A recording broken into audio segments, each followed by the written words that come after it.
So I thought I'd do a little video about why most white people don't speak out against racism. This video was inspired by someone who I respect, who posted a Facebook status the other day. He said, how come all the other white people don't go so hard on the bad racist white people? You know, something comparable to how black people will work hard to debate any of the bad black people who are simply frustrated with white racism and oppression. Why don't white people speak out against their own like we do? So I'm gonna try to answer that to my best ability.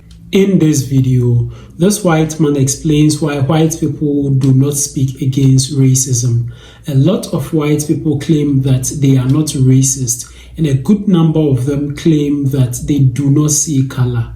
Is it really true that some white people do not see color? We'll find out in this video. So let's watch the video and we'll come back here and discuss further about it. But before we watch the video, if you haven't yet liked this video, kindly like the video and also subscribe to the channel. Let's watch the video together. Mainly because motherfuckers go on the path of least resistance, you feel me? People tend to seek pleasure and avoid pain. That's like law number one. We do things that we're rewarded for, and we avoid things that we're punished for. And in order for white supremacy to survive, people who are for white supremacy are going to be rewarded. People who are against white supremacy are going to be punished. So for anyone who speaks in favor of white people, they get rewarded. For anyone who speaks out against white people, they get punished. And it doesn't matter what the race is of the person doing this talking. You know, it could be a white person speaking for or against white people, black person speaking for or against white people. Either way, the way you get treated depends on what your response is and what you're saying. Basic math.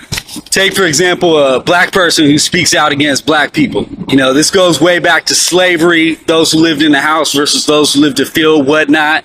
You know, nowadays it's usually black conservatives, quote unquote, they say, who will point the finger at other black folks and say, okay, you're the problem. You know what I'm saying? We're the problem. We're fucking up. That's why we're in the condition we're in. They shift the blame from white supremacy to a supposed black moral or cultural inferiority. And of course, white folks buy this shit. You know what I'm saying? They lap that shit up because it supports some of their ingrained racist beliefs. He helps them sleep at night. He either justifies their racist beliefs that they already had, or he helps them maintain their illusion that racism is over and that, you know, there are no racially based limits to your success in this world. And therefore, any failings you have on your part are based on your own failings. You know, not a system of oppression. He might get called a sellout or an Uncle Tom by other black people, but that doesn't really matter because they don't hold the power. You know, they're not the ones who can actually hold him accountable. It's usually going to be a white person who's signing his paycheck at the end of the day. It's a white person who decides whether he gets promoted or not, whether he even has a job or not, 9 times out of 10. A lot of these dudes even have careers just speaking out against other black folks, you know what I'm saying? Because white people pull them out. Whenever, you know, something happens, they want to blame on white people, well, pull out the black conservatives. All right, so that's one side of it. Other side is white people who speak for the interest and for the benefit of black folks. And what happens with us?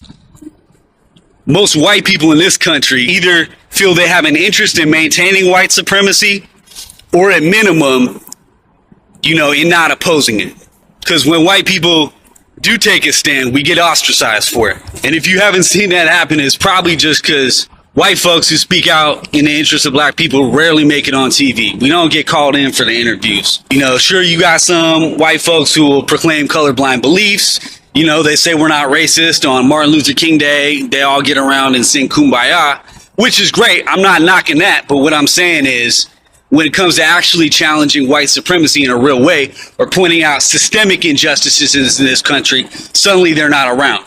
Suddenly they don't want to speak about it. They opt out of the conversation. Most white folks, you know, or when they do go hard, they go hard on historical injustices. They go hard on slavery. They go hard on Jim Crow, you know what I'm saying, segregation, but they don't go hard on current systemic injustice. Only time they speak out against what's happening right now is when they're going against extremists. You know what I'm saying? Donald Sterling, they'll throw him under the bus. The KKK, neo-Nazi, skinheads, all that shit, they'll throw them under the bus. But all these people who subconsciously support white supremacy without even realizing it, they're left untouched. They always come to the defense, making excuses for them. And also the media always portrays this whole thing as a black problem as well. You know, not taking into account the fact that the race problem in this country is actually a white problem. Because white people, for the most part, are holding the strings that actually keep the shit perpetuated. And anyone who identifies too closely with blacks, we get written off, you know what I'm saying, laughed at, looked out as clowns. They come up with words. Back in the day, it was, you know, N-word lover.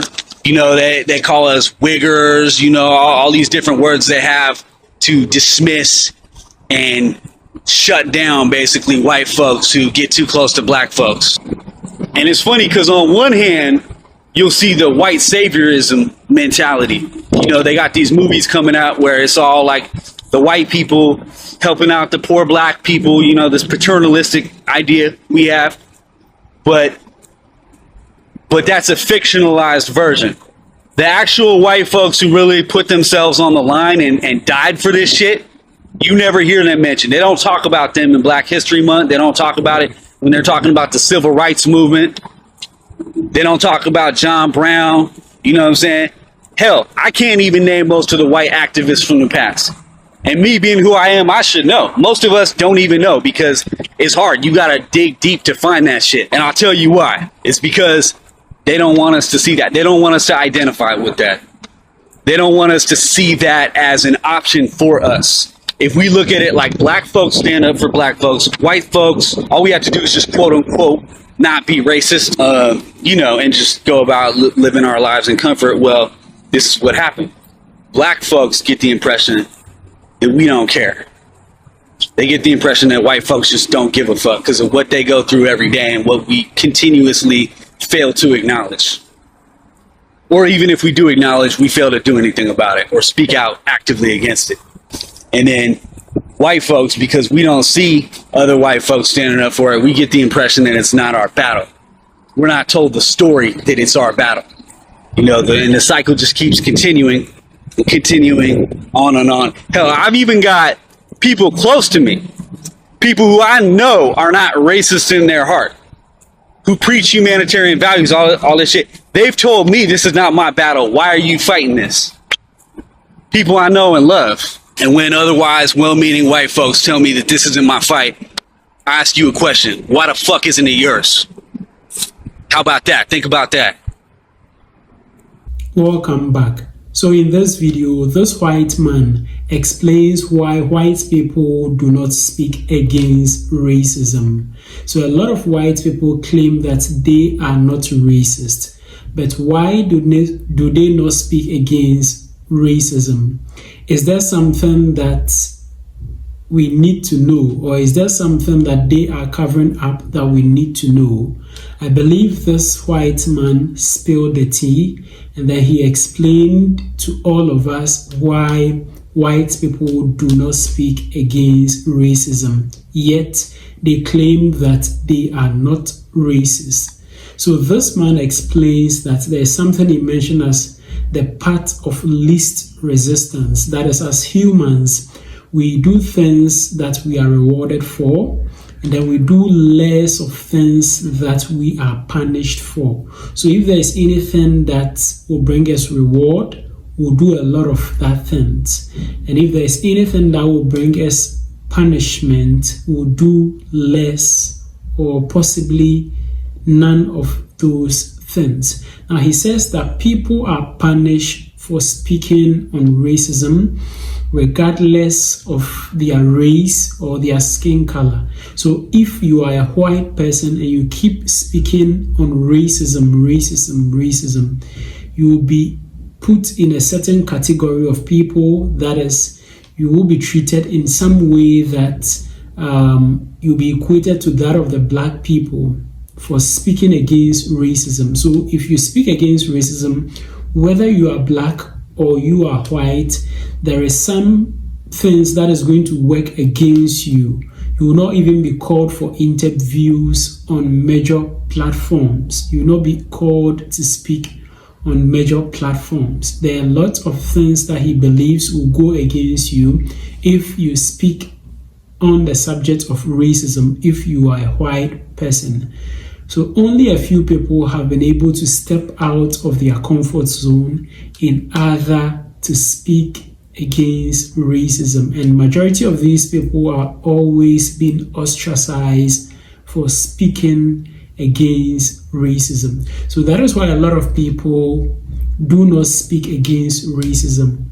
They, in one way or the other, benefit from racism, that is speaking on the side of white people, or they do not want to be put in a situation where things will work against them for speaking against racism. So that is what he explains in this video. Let me also know what you also think about this in the comment section below.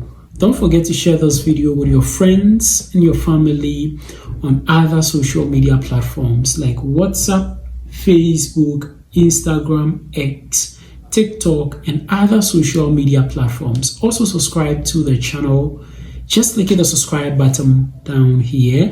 Click on the subscribe button. Click also on the notification bell. And I'd like to see you again in my next video.